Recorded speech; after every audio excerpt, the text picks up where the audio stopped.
Oman देश में medical में सबसे ज़्यादा फेल हो जाते हैं किस चीज़ में, मालूम है आपको? नहीं मालूम है? मैं आपको बताऊंगा सबसे ज़्यादा किस चीज़ में फेल होते हैं ओमान देश में आने के बाद। इंडिया के बाद छोड़िए, ओमान देश में भी आने के बाद जो है लोग फेल हो जाते हैं। कैसे फेल हो जाते हैं, मैं सारी जानकारी आपको इस वीडियो में देने वाला हूं। तो जल्दी जाइए, हमारे चैनल को सब्सक्राइब कीजिए, लाइक कीजिए, शेयर कीजिए, अपने भाई को सपोर्ट कीजिए ताकि आपका भाई और भी अच्छी तरीके से आपको जानकारी दे सके। तो दोस्तों, अगर आपको ओमान देश में आना है तो ओमान देश में आने से पहले सबसे पहले आपको मालूम होना चाहिए कि आपको ओमान देश का जो है गामका मेडिकल लगता है।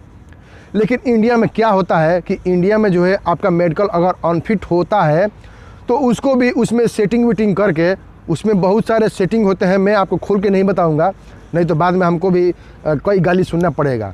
मैं खुल के आपको नहीं बताऊंगा, लेकिन वहाँ पे सेटिंग होता है, ये तो मैं मानता हूँ कि वहाँ पे गामका मेडिकल में भी सेटिंग होता है। वहाँ पे अगर आपका एजेंट जो है कैसे भी करके अगर मेडिकल फिट कर देता है तो यहाँ पे आने के बाद आपको मालूम है यहाँ पे भी मेडिकल होता है।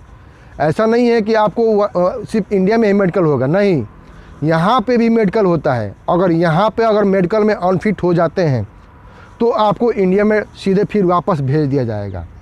और भेजने के बाद आपको मालूम है कितना पैसा का नुकसान होगा?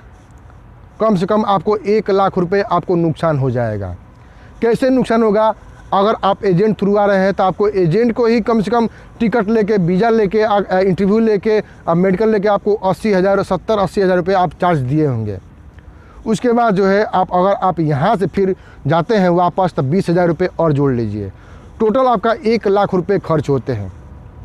लेकिन अगर आप इंडिया में जैसे ही पहुँचते हैं अपने एजेंट से बोलते हैं कि हमारा पैसा वापस कीजिए, तो एजेंट क्या बोलेंगे आपको मालूम है?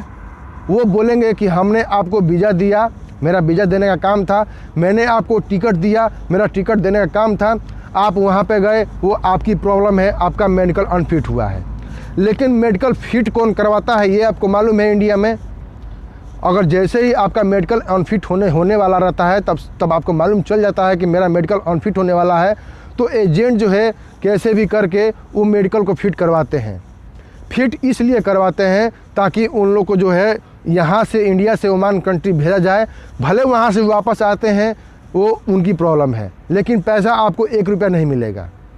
आप वहाँ से मेडिकल फिट करवा के जैसे ही आप यहाँ पे आते हैं और यहाँ से वापस जाते हैं और पैसा मांगते हैं तो एजेंट तो आपको बोल देता है कि मैंने आपको टिकट दिया है, वीज़ा दिया है, कैसा पैसा? आपके पास भी कोई जवाब नहीं रहता है कि आप किस बेस पे पैसा मांगेंगे। आपको तो सब कुछ वो दिया, लेकिन फिर भी आपको जो है पैसा नुकसान होना ही है।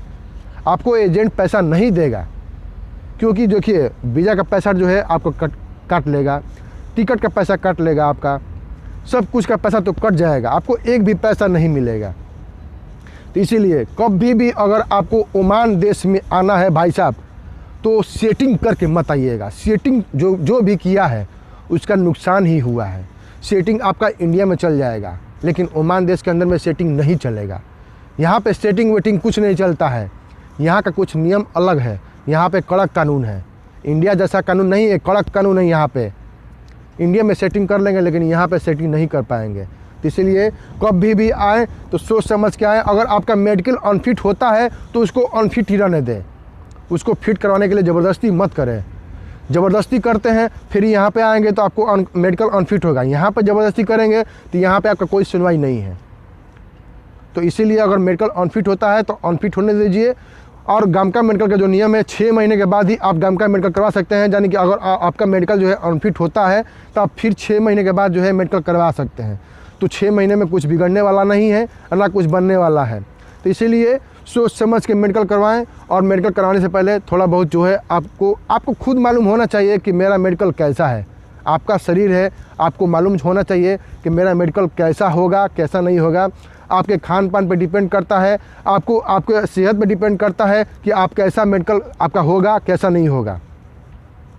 क्योंकि मेडिकल में ज़्यादातर जो है चेस्ट में दाग आता है। चेस्ट में अगर दाग आता है तो उससे पहले आप डिजिटल एक्सरे करवाइए। आपको 300 रुपये, 250 रुपये लगते हैं डिजिटल एक्सरे के लिए। उसमें आपको क्लियर मालूम चल जाएगा कि आपका चेस्ट में दाग है कि नहीं है।